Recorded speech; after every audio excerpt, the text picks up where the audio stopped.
It just needs to be said. But yeah, stop simping.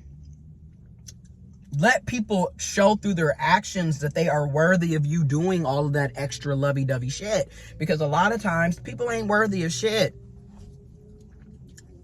And if you met them on a hookup app, 9 times out of 10, that's exactly where it should stay. Because that's exactly how far it's going to go. Because a hoe is a hoe. There's a reason, I'm sorry, but I'm going to be real. There is a reason why, in my opinion, there is a reason why when you go on Grindr, for example, I don't care what city, what state, what area you were in. Notice it's always the same damn profiles. You look, the last time I was on Grindr was at the end of September of 2024. Not even the end. Well, yeah, basically the end. Because I was in Texas on vacation for my cousin's wedding. I was horny. And I got on there. And you know what's crazy? I told this person, hey, I re-downloaded Grindr. Because one thing about me, I don't have a problem telling you what the fuck I'm doing. Because I'm not a liar. And what do I need to hide from you? I'm a grown-ass man. And like I said before, we don't have a title. We don't have a label. We're not in a committed relationship. So why would I need to be hiding? And then I've already told you that I'm not monogamous. So why would... Anyways, I just don't understand people who constantly lie and play all these mind games. Like, you clearly have issues. And now that it's been 11 weeks, yes, I'm still hurt because I'm human. The wound is very much still fresh. It is definitely scabbed over. Like, I don't feel exactly the same way that I felt January 9th. But March 27th, I'm not nearly as hurt as I was January 9th, but I'm still hurt. I still have feelings. It's still fresh. But looking at it now that 11 weeks have passed, I'm glad that I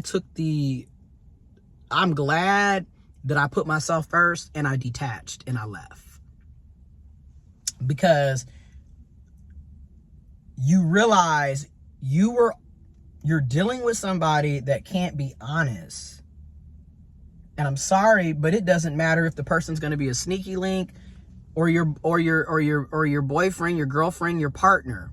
If you, or your best friend or your friend or your business partner, if you can't be honest and have trust, then you can't really have a relationship of any type with that person.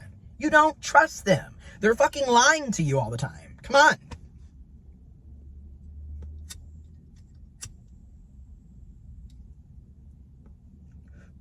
Then they're manipulative. They're contradicting. You're constantly catching them in lie after lie. Shit don't never add up. And you just be like, that doesn't really make sense because that's not what you told me last week. You know what I'm saying? Like, it just gets to that part. So for me, it literally got to the point where I'm like, no, I'm good. Like, you don't like me. You don't care about me. I don't matter. I'm not anything that you want, which brings me to my next point. I think another reason why I put myself in these situations and was in a situation, I put myself in a situationship for 2.5 years. And arguably, I feel like a lot of people do this. We don't think highly of ourselves. Let's be real here.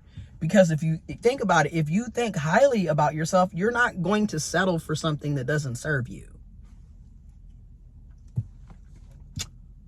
If you think highly of yourself, you don't have a problem with leaving early on and not returning back into some bullshit. And then also, I'm just going to go on and say it. I feel like as an intersex trans man, now granted, I'm getting better. I don't exactly feel the exact same, but that is still a part of my framework as I'm healing and working through shit. But I feel like as an intersex trans man, I know that I'm not conventional, right? Like, I get that I'm not the conventionally attractive ideal romantic interest partner.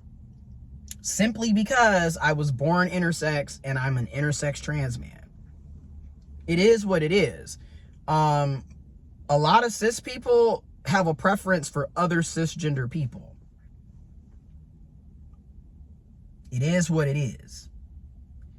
So I pretty much know most of the time, if I decide to deal with another cis person again, it's probably not going to go in my favor, because I'm never that, most of the time, I'm not what a cis person wants for a romantic partner, to date, to have a relationship with.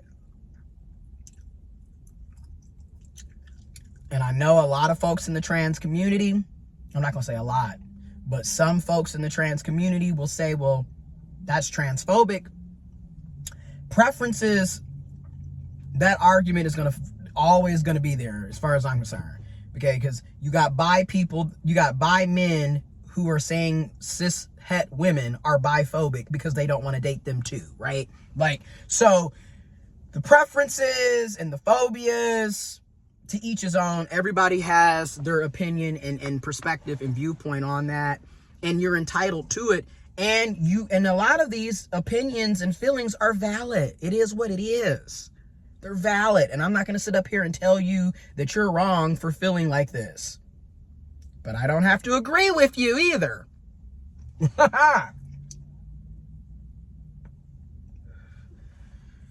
Agree to disagree, baby.